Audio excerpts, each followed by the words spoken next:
Is underway this morning for a deep-sea submersible that disappeared while taking tourists and researchers to view the wreckage of the Titanic. Doug Luzader joins us now live in Washington with more. Good morning, Doug. Good morning. It's pretty remote. I mean, the wreck of the Titanic's 435 miles or so off the coast of Canada, but even more difficult, the fact that this submersible may be more than 2 miles deep. This is one of the most advanced submersibles on Earth, but now it has disappeared. Named Titan, it's launched from a support vessel, and it is capable of reaching crushing depths, including the Titanic wreck, more than 2 miles down. And passengers have been willing to pay hundreds of thousands of dollars to go along. The craft lost contact on Sunday morning with 5 people on board, just under 2 hours into its dive. The U.S. Coast Guard is now leading the search. And we're doing that right now with the use of sonar buoys and sonar on the ship that's out there to listen for any sounds that we can detect in the water column. The passengers are believed to include British billionaire and explorer Hamish Harding, who chronicled his journey on Instagram. Larry Daly has been on previous dives. I'm very hopeful and very positive. I was in the sub for 12 hours.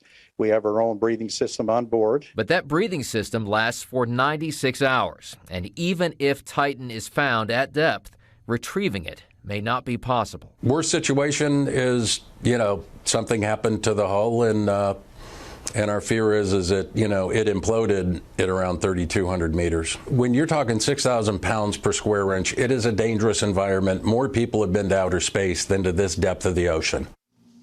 Now, all sorts of possible scenarios here. This obviously could have sunk, it could have imploded, or they could have dropped some ballast and somehow surfaced somewhere. And that makes the search here very complicated. They have to search the surface of the ocean, and they're doing that with military aircraft, and then they need to search underwater as well. And there are reports of trying to get a remotely operated vehicle into that area, something that can go down to that kind of depth. But this may be a needle in a haystack right now. Brooke and Bob. We're just hoping and praying for the best. A story that we're going to follow throughout the morning. Doug, thank you for that report.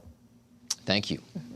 All right, let's send things over to Samana for a look at today's forecast. Good morning. Good morning, Brooke. Good morning, Bob. It's the last full day of spring in the Northern Hemisphere. Temperatures, look at June. We have had so many blue boxes, which is an indication of below average temperatures. Only one day did we get temperatures above average. The onshore conditions have been prevalent across much of the month, and we're getting more of the same today. But today and tomorrow, the onshore conditions are going to weaken just a tad, and it's going to allow our temperatures to climb just a little bit with earlier clearing. Not a really deep marine layer, just a few clouds out there. So a lot of sunshine for much of Southern California. It's going to turn out to be a pretty great last day of spring. Tomorrow is when we welcome summer. That's when the sun's direct rays is right over the Tropic of Cancer, and that happens at exactly 7:58 Pacific Daylight Time, and summer arrives again, the Northern Hemisphere, the longest day